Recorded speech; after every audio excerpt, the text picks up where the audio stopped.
Hello friends. मेरा नाम doctor Kunal नाथ है और मैं एक न्यूरोलॉजिस्ट हूँ और एक मेडिकल लॉयर हूँ। आज एक इम्पॉर्टेंट एस्पेक्ट, एक मूलभूत अधिकार के बारे में, जो जनता का मूलभूत अधिकार है, फंडामेंटल राइट है, जो उसके बारे में एक बहुत इम्पॉर्टेंट सुप्रीम कोर्ट जजमेंट आया है, जिसके बारे में आज मैं आपको इस वीडियो में बताऊंगा। यदि मान लीजिए पुलिस आपको, किसी भी अभियुक्त को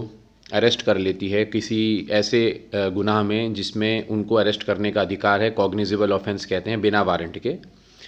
तो जो हमारा कॉन्स्टिट्यूशन है, कॉन्स्टिट्यूशन ऑफ इंडिया, वह आर्टिकल 22/1 सबसेक्शन 1 में ये हमें अधिकार देता है कि जो भी इन्वेस्टिगेटिंग ऑफिसर है उसको हमारे ग्राउंड्स ऑफ अरेस्ट, किस बेसिस पे हमें अरेस्ट किया गया, इसे तुरंत या एज अर्ली एज पॉसिबल हमें बताना आवश्यक है। यही चीज़ हमारी जो CRPC है, क्रिमिनल प्रोसीजर कोड, इसके सेक्शन 50 और 50 में भी दी हुई है कि अगर कोई पुलिस ऑफिसर हमको अरेस्ट करता है या किसी को भी किसी भी गुनाह में, चाहे वह IPC से रिलेटेड हो या कोई स्पेशल लॉज के अगेंस्ट हो, तो उसको ग्राउंड्स ऑफ अरेस्ट जो है, जो अभियुक्त है, एक्यूज्ड है, उसको बताना अनिवार्य है।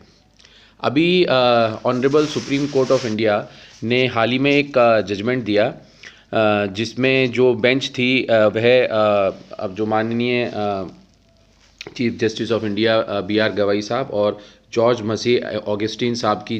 बेंच थी, जिसमें एक हिट एंड रन केस था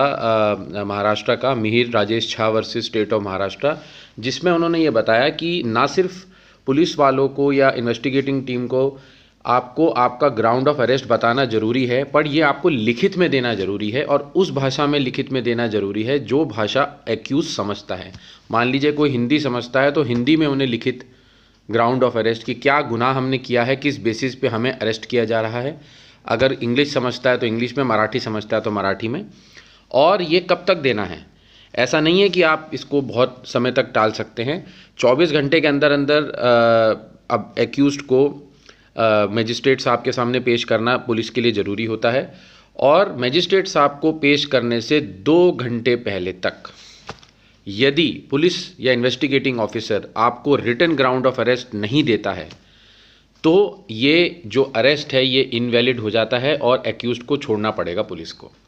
ये इसलिए जजमेंट बहुत ही लैंडमार्क जजमेंट है क्योंकि यह पुलिस की आर्बिट्री पावर्स पे, जो वे कई बार मनमानी तरीके से लोगों को कई बार अरेस्ट कर सकते हैं कुछ ऐसे ऑफिसर्स,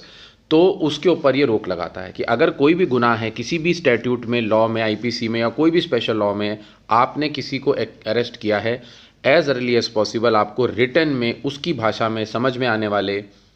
भाषा में आपको उसको ग्राउंड ऑफ अरेस्ट बताना है। यदि आप ऐसा नहीं करते हैं तो वह अरेस्ट जो है वो इलीगल होगा, इट्स वॉइड होगा, और उसमें एक्यूज को छोड़ दिया जाएगा। और अगर आप पुलिस को दोबारा उसकी रिमांड चाहिए तो उनको एक एप्लीकेशन लगानी पड़ेगी उन्हीं ऑनरेबल मजिस्ट्रेट की कोर्ट में, और पहले ये बताना पड़ेगा कि उन्होंने उनको रिमांड का लेने से पहले ग्राउंड ऑफ अरेस्ट क्यों नहीं बताए थे और अब हमें रिमांड क्यों ज़रूरी है। तो ये फिर ओनस पुलिस के ऊपर शिफ्ट हो जाएगा कि उनको ये प्रूव करके और मजिस्ट्रेट साहब से रिमांड की परमिशन लेनी पड़ेगी। तो यह नॉलेज ये होना, कभी भी आप ऐसा कोई, आप या आपके कोई रिश्तेदार में या कोई भी ऐसा कोई फेस करते हैं जहां कोई इन्वेस्टिगेटिंग ऑफिसर ने अरेस्ट करा और आपको रिटन ग्राउंड ऑफ अरेस्ट नहीं दिया, तो ये बात आप अपने एडवोकेट, वकील को भी यूज़ कर सकते हैं। मान लीजिए किसी को इसका ज्ञान ना हो कि केवल इसी बेसिस पे ही अरेस्ट को वॉइड करार दिया जा सकता है और जो एक्यूज्ड है उसको